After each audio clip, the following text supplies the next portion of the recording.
Hello दोस्तों, कैसे हैं आप सभी। आई होप आप लोग बहुत ही अच्छे होंगे। मैं हूं दिव्या वर्मा एंड आप सभी लोग हैं मेरे साथ इंडिया के बेस्ट स्टडी चैनल पर, जिसका नाम है स्मार्ट स्टडी 101। दोस्तों, आज हम लोग बात करने वाले हैं बीए सेकेंड ईयर की ड्राइंग के बारे में। और आज हम लोग एक महत्वपूर्ण क्वेश्चन डिस्कस करने वाले हैं आपकी चित्रकला से संबंधित। तो आप लोग इस वीडियो पर एंड तक बने रहेंगे, कोई भी पॉइंट आप लोग मिस करके नहीं जाएंगे। चलिए दोस्तों, टाइम को वेस्ट ना करते हुए अपना क्वेश्चन डिस्कस करना स्टार्ट करते हैं। दोस्तों, आज हम लोग बीए सेकेंड ईयर की ड्राइंग से संबंधित एक क्वेश्चन डिस्कस करने वाले हैं, जो आपकी परीक्षा की दृष्टि से बहुत ही ज़्यादा इंपॉर्टेंट होने वाला है। इसलिए सभी लोग इस वीडियो पर लास्ट तक बने रहेंगे और कोई भी पॉइंट आप लोगों को मिस नहीं करना है, वरना यार आप लोगों का ही लॉस होगा। और एग्ज़ाम्स आप लोगों के बहुत जल्द होने वाले हैं। आप लोगों से जितना हो सके उतना रिविज़न कर लीजिए। चलिए आगे देखते हैं। तो यहाँ पर देखिए, प्रश्न है आपका, अजंता के चित्रण विधान पर प्रकाश डालिए अथवा अजंता का रंग विधान कैसा था। ठीक है, ये क्वेश्चन आपका है। चलिए इसका आंसर देखते हैं। अगर इस प्रकार से क्वेश्चन आपकी परीक्षा में आता है तो सबसे पहले आप लोग क्या करेंगे, बढ़िया से एक हेडिंग डालेंगे, अजंता का भित्ति चित्रण विधान। ठीक है, और फिर उसका आंसर लिखना स्टार्ट करेंगे। तो देखिए यहाँ पर, भारत में सर्वप्रथम जोगीमारा की छत पर भित्ति चित्रकारी का काम किया गया, परंतु विधिवत रूप से सर्वप्रथम अजंता में ही भित्ति चित्रकारी की गई। कहने का मतलब ये है कि सर्वप्रथम यानी कि सबसे पहले जोगीमारा की गुफाओं में भित्ति चित्रण का काम शुरू किया गया था, लेकिन विधिवत रूप से सबसे पहले अजंता में ही भित्ति चित्रकारी की गई। अजंता के चित्रों का धरातल तैयार करने के लिए सर्वप्रथम प्लास्टर की परत के रूप में खड़िया, चूना, गोबर का महीन गारा तथा धान की भूसी गुफा की खुरदुरी दीवार पर लगा दी जाती थी। सबसे पहले क्या किया जाता था, जहाँ पर चित्रकारी करनी होती थी तो एक गारा तैयार किया जाता था। और गारा किससे तैयार किया जाता था, तो देखिए, खड़िया, गोबर और चूना तथा धान की भूसी आपस में मिलाकर एक गारा बनाया जाता था। ठीक है, फिर इस गारे को कई दिनों तक अलसी के पानी में रखा जाता था। गुफाओं की छत पर चित्रण करने के लिए गारे की पहली परत 0.25 इंच या 1 इंच मोटी लगाई जाती थी। और दीवार पर जहाँ पर चित्र बनाना होता था वहाँ पर क्या करते थे ये लोग, 0.25 इंच या फिर 1 इंच मोटी परत गारे की वहाँ पर लगा देते थे। उसके बाद में इसके ऊपर दूसरी परत अंडे के छिलके के समान मोटाई के बराबर सफ़ेद प्लास्टर की लगाई जाती थी।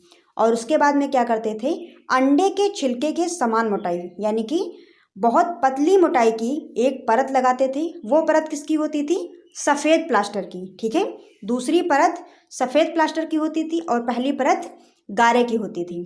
चलिए आगे देखते हैं।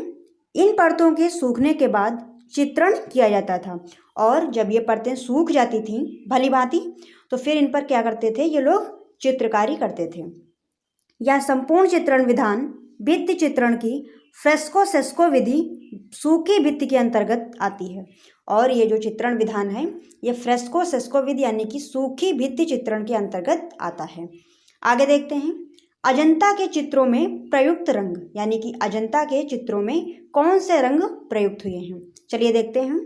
अजंता में खनिज रंगों का प्रयोग हुआ है। अजंता में खनिज रंगों का प्रयोग हुआ है। और ये खनिज रंग कैसे प्राप्त किए जाते थे ये भी हम लोग देखेंगे। चलिए देखते हैं।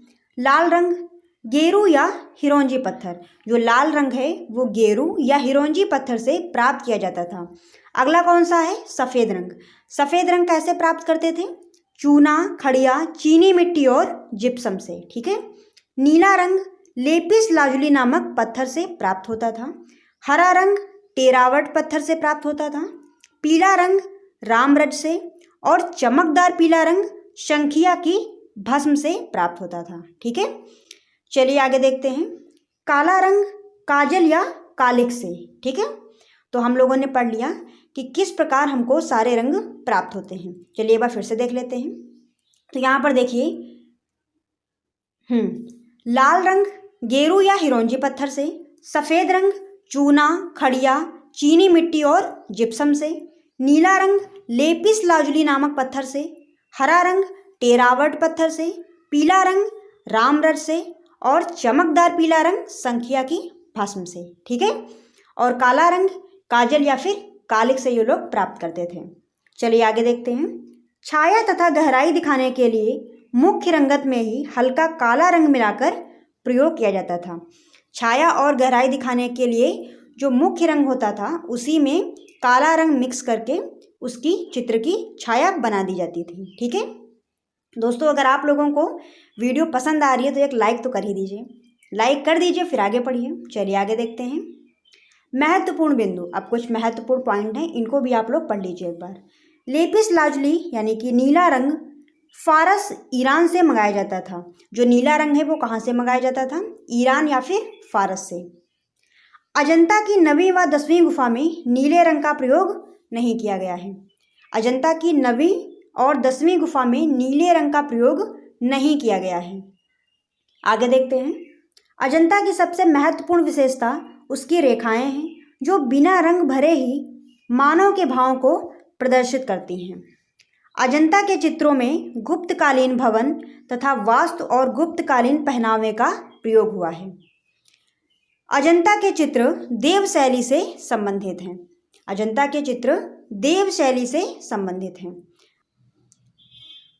आई होप आप लोगों को सारा कुछ बहुत अच्छे से समझ में आया होगा। अगर कोई भी पॉइंट समझ में ना आया हो तो कमेंट करके पूछ लीजिए, उसका आंसर आप लोगों को मिल जाएगा।